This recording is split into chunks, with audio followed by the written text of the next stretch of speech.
I deeply regret that the last week of intense negotiations between the Republican legislative leaders and Senator Bach, Representative Thiessen, and myself have failed to bridge the divide between us. Our major difference remains the same. It is the difference between my balanced approach of significant spending cuts combined with tax increases only on the very wealthiest Minnesotans versus the Republicans' all-cuts budget. In recent days, I proposed to reduce state spending by an additional $1.6 billion. It brought my total amount of spending cuts to over $1.9 billion. Those cuts reduced my proposed budget to $35.7 billion, slightly lower than the $35.8 I offered as a halfway compromise 6 weeks ago.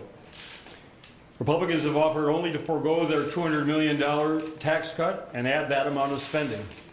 While welcomed, $200 million is only a small step toward resolving a $5 billion deficit. Unfortunately, despite many hours of intense negotiations, the Republican legislative caucuses remain adamantly opposed to any additional tax revenue. Therefore, a $1.4 billion gap remains between our last respective offers. For the past 6 months, I have proposed that remaining gap be resolved by raising taxes on only the wealthiest 2% of all Minnesotans. Republicans have adamantly opposed it. Today, Representative Thiessen, Senator Bach, and I made 2 proposals which contain revenues to be raised by increasing taxes only on people who make more than $1 million a year. The Department of Revenue reports that there are only 7,700 of them, less than 0.3% of all Minnesota tax filers. The Republicans rejected those 2 proposals as they have every proposal that involves raising tax revenues from any source whatsoever. Instead, they would prefer to protect the richest handful of Minnesotans at the expense of everyone else, even at the expense of a state government shutdown. As one Republican legislator told a member of my staff, quote, "We're friends with some of those guys," close quote.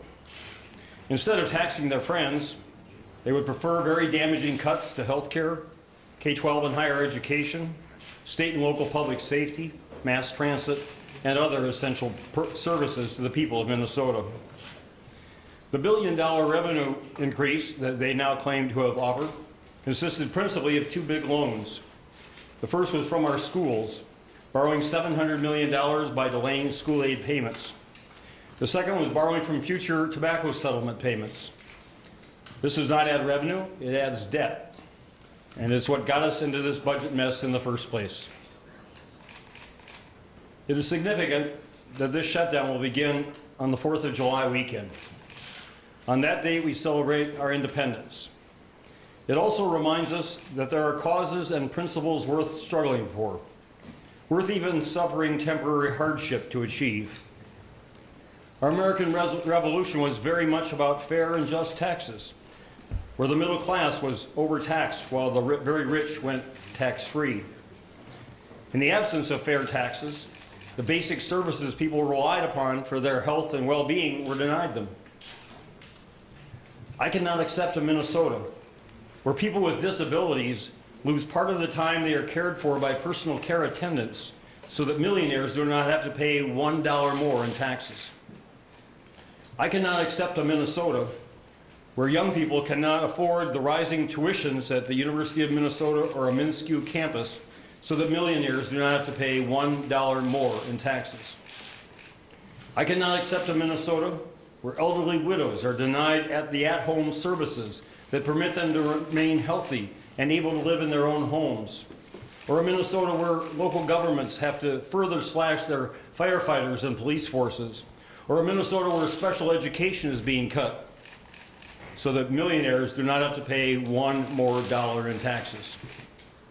That is not Minnesota. That is not why the people of Minnesota elected me their governor, so that millionaires could continue to avoid paying their fair share of taxes for the benefit of everyone else in our state. Some of them are my friends too. However, unlike the Republican legislator, I believe in putting the people of Minnesota first. We are one Minnesota. Our state's greatness has been forged by generations of people who also worked hard for their money, yet willingly paid their fair share of taxes so that our entire state could prosper. It was once called the Minnesota Miracle. It wasn't a miracle, however. They earned it.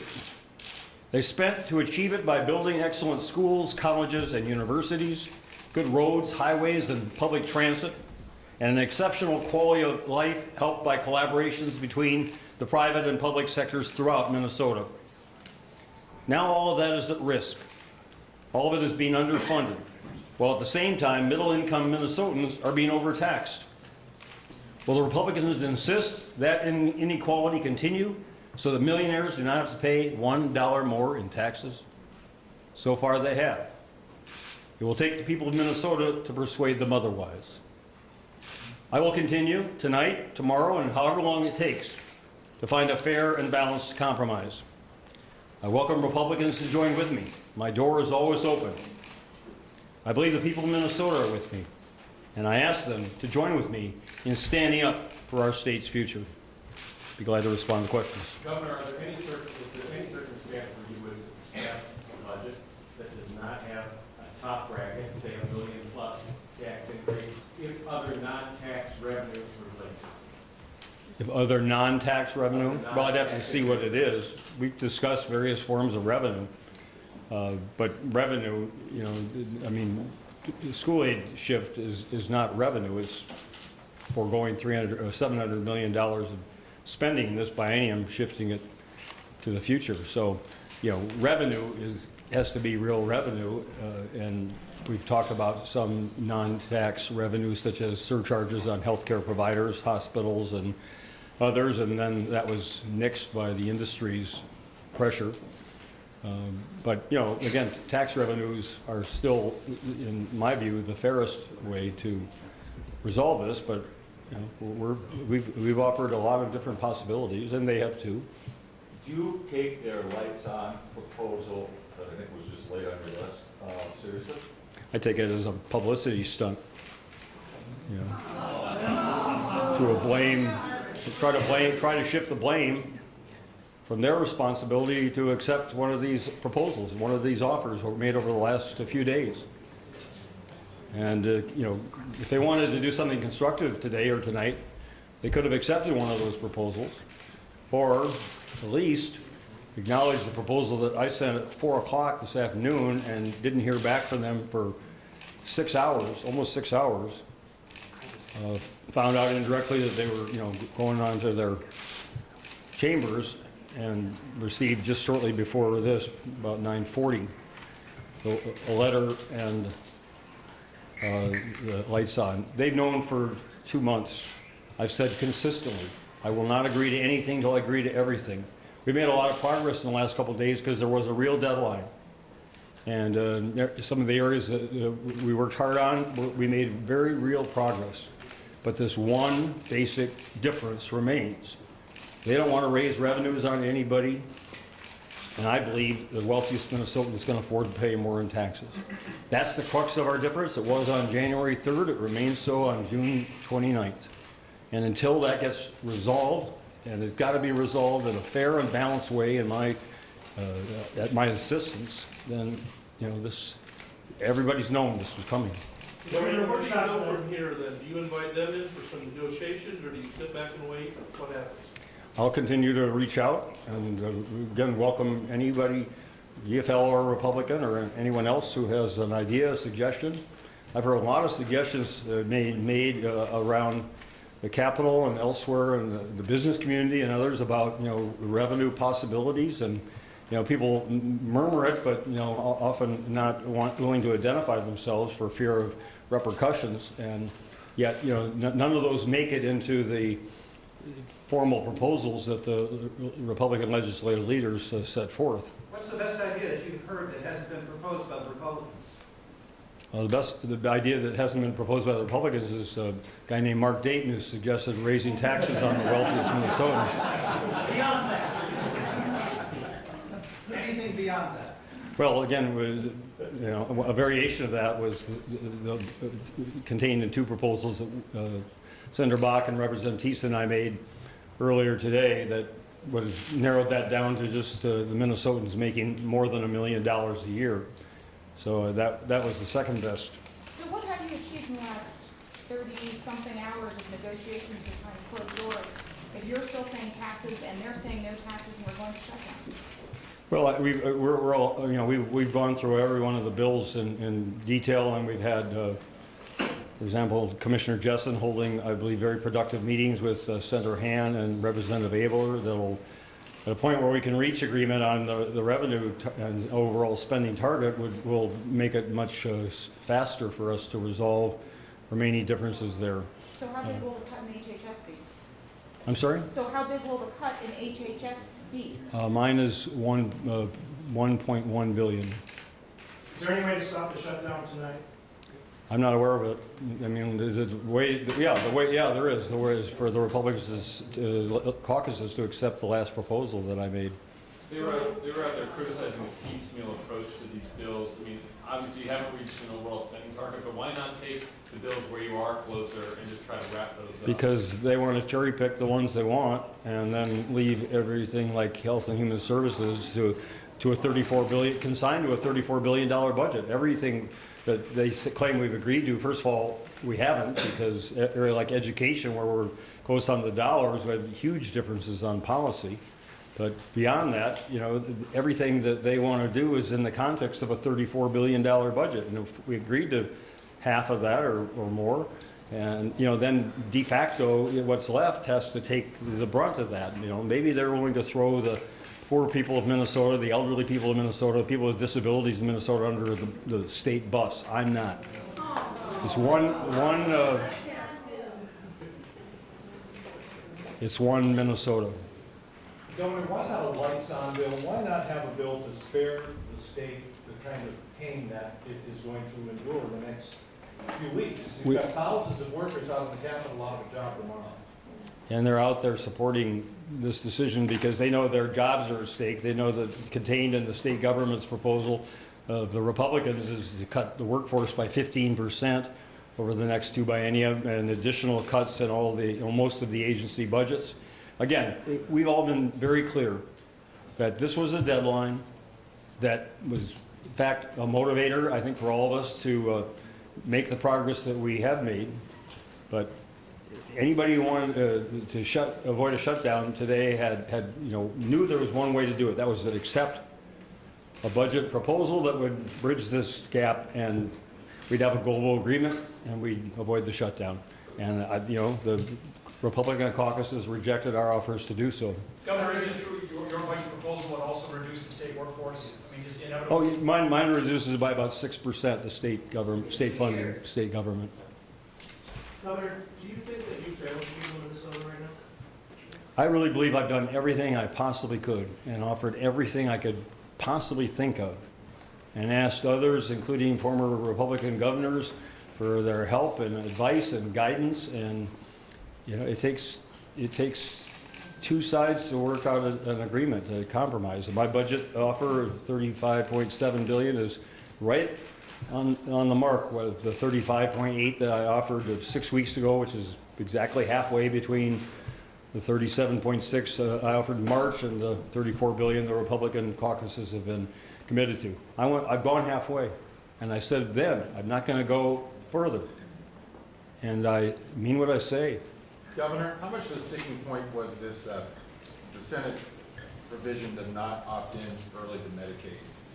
Well, we had a serious difference over that, but again, I credit Senator Han and Representative Abler. I think they were engaged with Commissioner Jessen, some very detailed and very, what I'm told, very productive sessions. I mean, those are three people who really understand the issues, and and have a common concern. We want to make health care costs as efficient as possible in Minnesota. So I mean, I think there's a lot of promise there. If we could get over this hurdle, there's a lot we could do collaboratively together.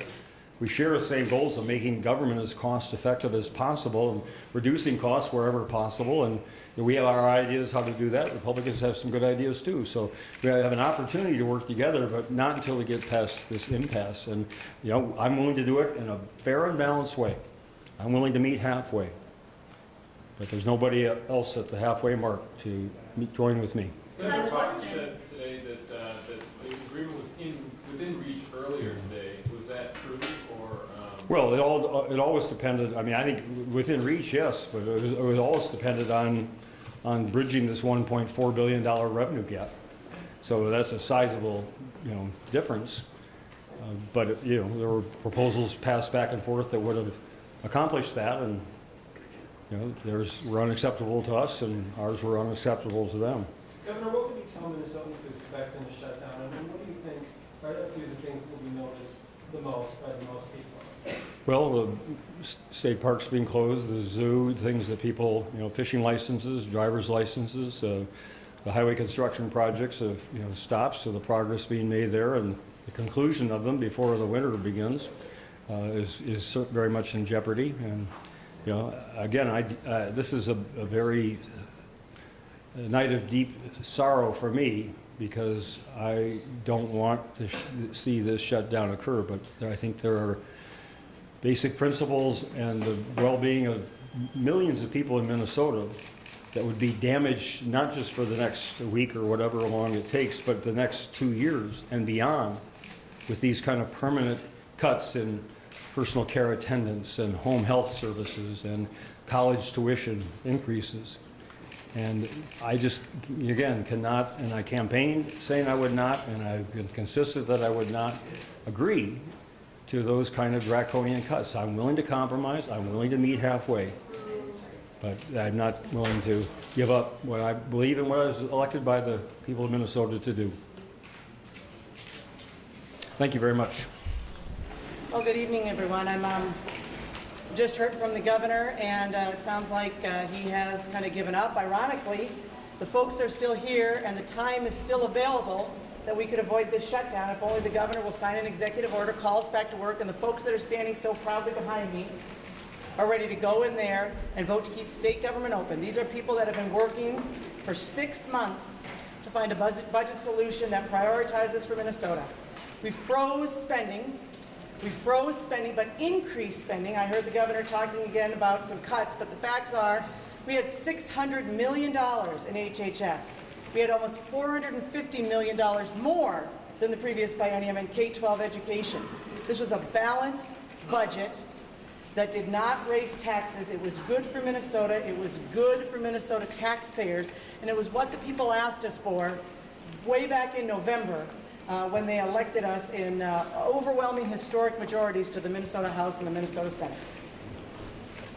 And I would echo Senator Koch's comments that it's sad to me and maybe a little bit cynical to see that with 2 hours left before a government shutdown, the governor's already thrown in the towel. There are bills that we'll make available to you that show how very, very close we are, or exactly right on. This isn't about getting a budget deal. This is about shutting down government in spite of hard work, in spite of compromise, in spite of actual agreement. This is about shutting down government for a political purpose. Very disappointing, very disheartening. This is going to, I think, be one of those moments in our state's history that we'll look back on and be very disappointed on. We had come to the governor. We had met him on all kinds of numbers. We agreed on policy. We agreed on structure. We had compromised. 5 times we offered for different proposals. We finally got one on paper from the governor today. This is not about who wins and who loses. This is about funding our state, prioritizing. The tax increase is a tax increase. We're talking about runaway spending that we can't afford. And we will not saddle our children and grandchildren with mounds of debts, with promises for funding levels that will not be there in the future. This is debt that they can't afford. It's debt that we can't afford right now. So whether you tax one group of people or the whole state, it's debt that the state cannot afford. We compromised with the governor. We actually looked at a number of these issue areas and came within just a few $1,000, let alone $1 million. And here we sit 2 hours before, an hour and a half before government shutdown, and the governor threw in the towel. Some would say this was already planned out. some would say that this was the way it was going to be all along. I'm not, but it's very disappointing. Where do we go from here? I want to see if Jeff and Matt want to. Well, I think it's a sad day for Minnesota. It's a very, very sad day for Minnesota when we see that government does not work. When we have worked very, very hard in the legislature, in the House, and in the Senate to come together, to work together with the honest effort to find bills that the governor could sign throughout the legislative process, throughout the session, the day after the session to have all our bills vetoed, then to come together afterwards to try to find compromise, to find common ground. Instead of saying, you started there and we started here and what's the middle ground, we said, where's the common ground and how do we build our way out? How do we find this a Minnesota solution? We did that. We brought our people together. We came together with common sense Minnesota solutions with 6% more money. We did that when Minnesota First Solutions to try to come together around common ground. And I think Minnesotans are frustrated. We're frustrated when we see the governor walking away. Minnesota deserves better. I guess one final reminder of what this Republican legislature did. We flipped our deadlines. We produced a budget quicker than ever. The governor asked us to slow down and engage with his commissioners. We did. The governor asked us to post these budget bills online. We did. And then we waited. Then we waited. And then he waited until after the legislative session ended to give us veto messages. And then we worked with him hard over the last 2 weeks. We made substantial progress. We'll show you the paperwork. There's 7 bills that we could have passed tonight. There's 7 bills that would have funded more than half of Minnesota government. So, at a minimum, we should be passing a lights-on bill right now and funding the vast majority of government. And this governor has chosen maximum pain for political gain. And so it is sad that we come to you with some frustration tonight. He's not characterized the discussions that we've had accurately. We'll have some paperwork to follow up on that. But we'll keep working. We'll keep working. You all said that that he's exerting maximum pain for political gain. Does that mean that you are going to use politically in this? Yeah, I don't know if, I'm not going to characterize how I think we are, but I think that the governor believes that. And I think that there has been, that's been the pressure. And it's unfortunate because the governor said when he was campaigning, a very close question to this was, would you shut down government to achieve your tax increase? And he said no. That was just in October of last year is when he told the people of Minnesota no, he wouldn't. And now we stand on the eve of that, and that's very disappointing. Madam Leader and Mr. Speaker, in my time here, I don't think I've ever heard reports of guffaws in the governor's reception room when he has availability like this. Does that mean that, at least in the short term, you can really go nowhere with negotiations? Well, I mean, I'd say again, we're still here. We're ready to pass the lights-on bill, temporary funding. We're ready to actually keep the state going, and he gave up.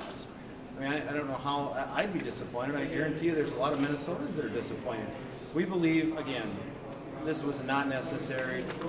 To say that we weren't close on a number of these bills just simply isn't true. The amount of, just reading what some of you have all tweeted or written, local government aid was at the same level. To say any small town mayor would lay off a police officer because he got the same LGA as he did last year or she did last year, that is an affront to those local mayors and city council. So I guess if most Minnesotans heard that in their own hometown, I'd say they'd probably be disappointed too. Well, I think you missed the question. Were the guffaws from the caucuses while the governor was speaking, was that disturbing to you as a leader? I didn't hear it. I wasn't in the room, so I think it's unfortunate to focus on that. I think the important conversation that Minnesotans need to have now, is, I think the question is about the spending. I think the Pioneer Press had a great editorial today, and they said this is really coming down to the crux of it. Are we going to continue to spend in an unsustainable manner. There are areas of this budget that grow at double digits every 2 years. That is not sustainable.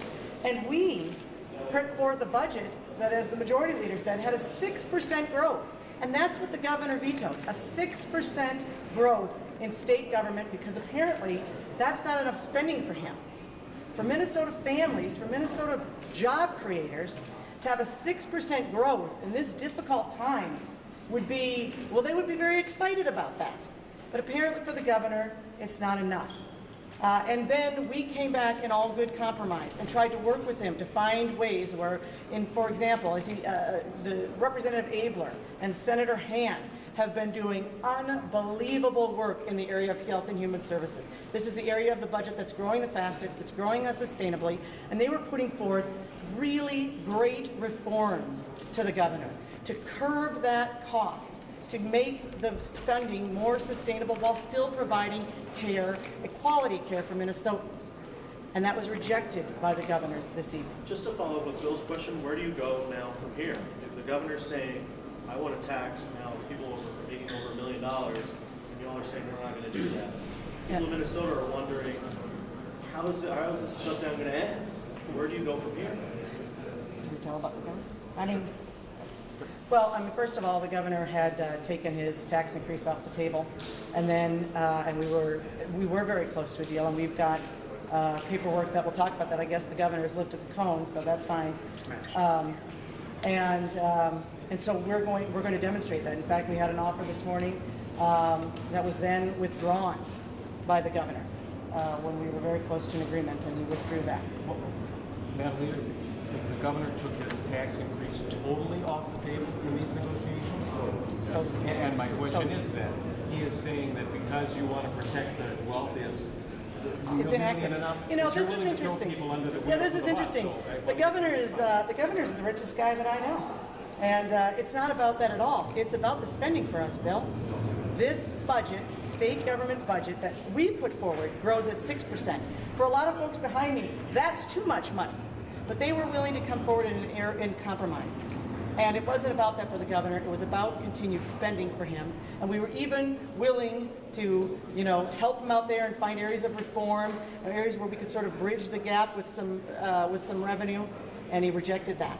And that's why we're here to this point today. Pardon me, the question I have with you is, if he took it off the table, then he comes back in here a little while later and says this is one of his top priorities, or at least that's the impression given. What do you have to say to Minnesotans about that? Well, I guess that's a good question for him.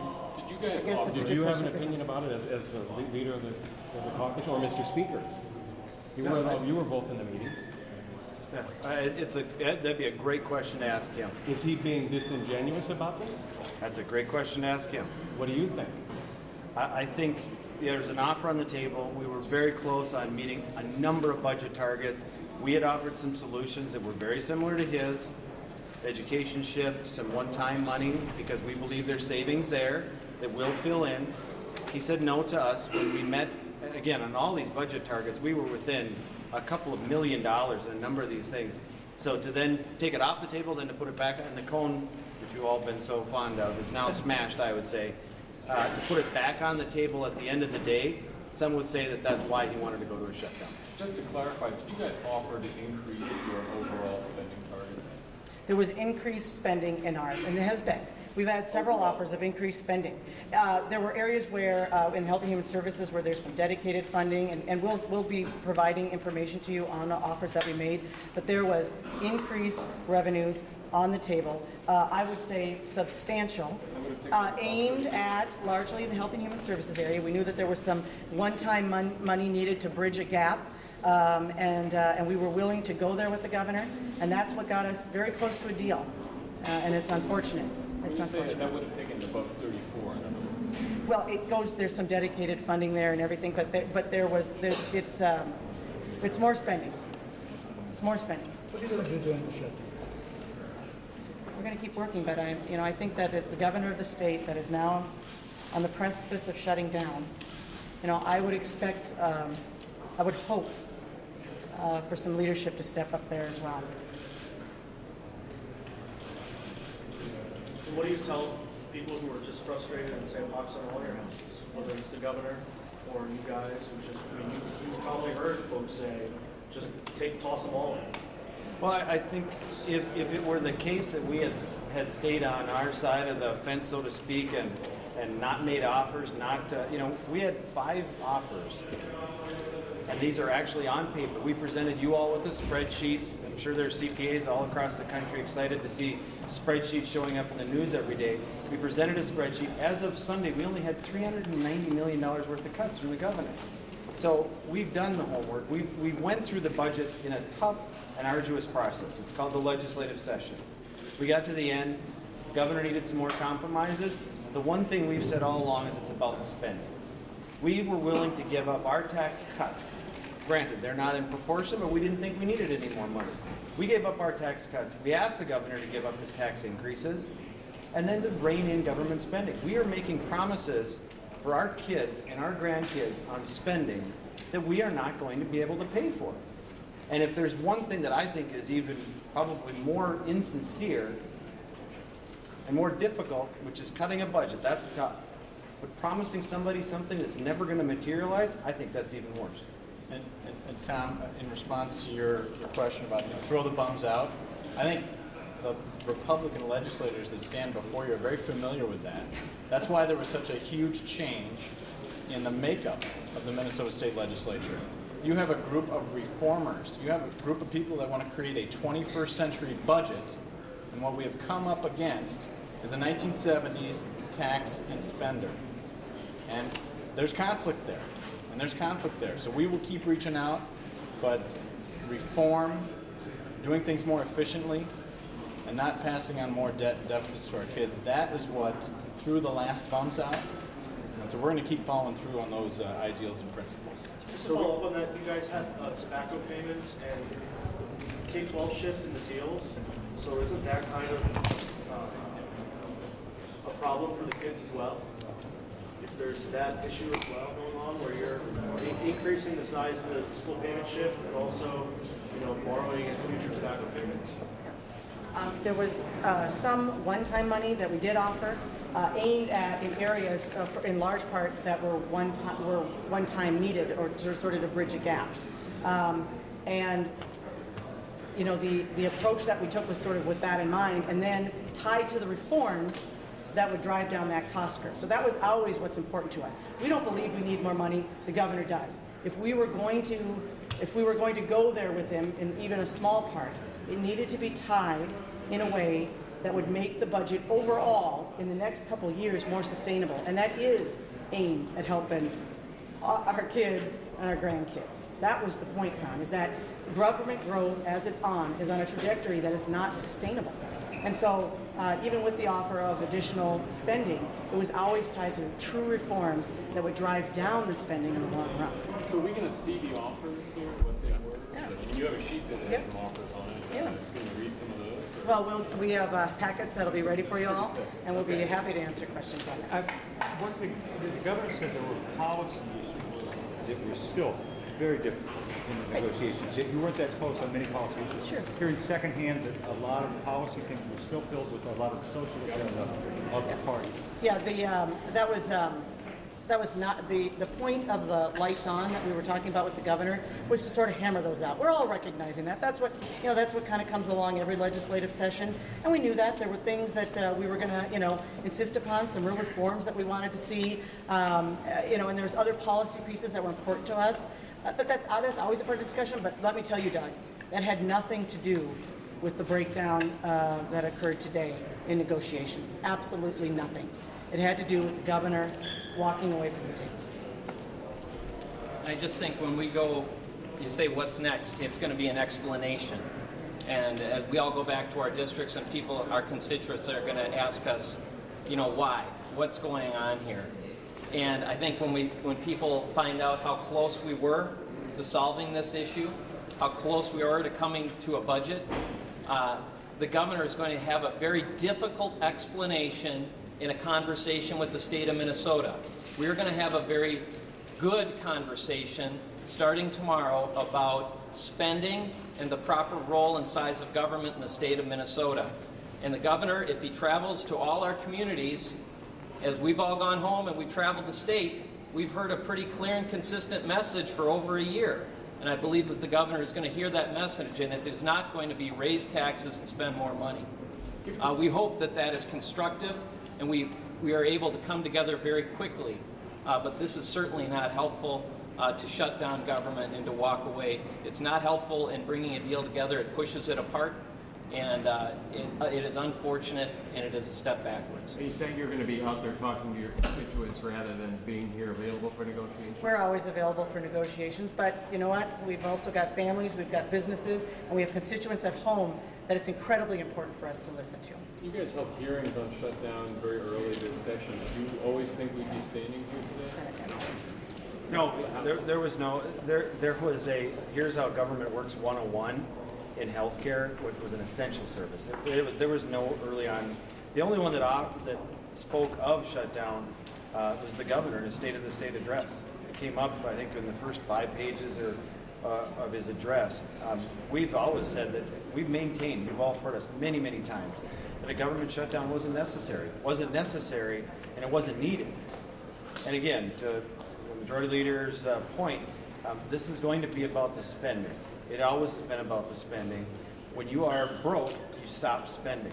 The state of Minnesota cannot spend money it doesn't have. This budget spends money that the state does not have. And we will not promise our kids and grandkids a debt that they will not be able to afford. That's irresponsible, and it's a promise that if you really believe truly that you're going to sustain a 33 or 35% growth in healthcare for the next decade, well then there aren't enough people in the state to tax to pay for that budget. Will you and your members still go to the 4th of July parade? Do you spend the holiday back in your districts? Will you be here? And what kind of reception do you expect at these parades? Sure, no, and I think that people are going to be really concerned, Tom, and they're ready for that because the people standing behind me are incredibly concerned about what happened. And they want to talk to people and tell them. They want to tell them about their budget. That was a 6% increase. They want to talk about the reforms that they put in this budget. These are the people, back to the people that just last year came in on a throw the bums out mentality. And they came here to do something differently. And they want to talk about that with people. We're happy to do that because we're proud of the budget that we passed. It was balanced, it was prioritized, it was reform, and it was good for the state of Minnesota. And very importantly, it lived within our means, which is reflective of what every Minnesota household and Minnesota business is having to do in these difficult economic times. We're just asking state government to do the same. That's a message that we're proud to carry around in our districts, and that's what we're hearing in our districts. And you'll be there over the 4th of July weekend with thousands of people out of work. Is that going to look bad? Well, we'll be in our districts, but we'll be happy to be here to negotiate. If the governor's willing to negotiate, I'll be right here, Tom, on 4th of July. Not at the lake, right here. Thanks a lot, folks.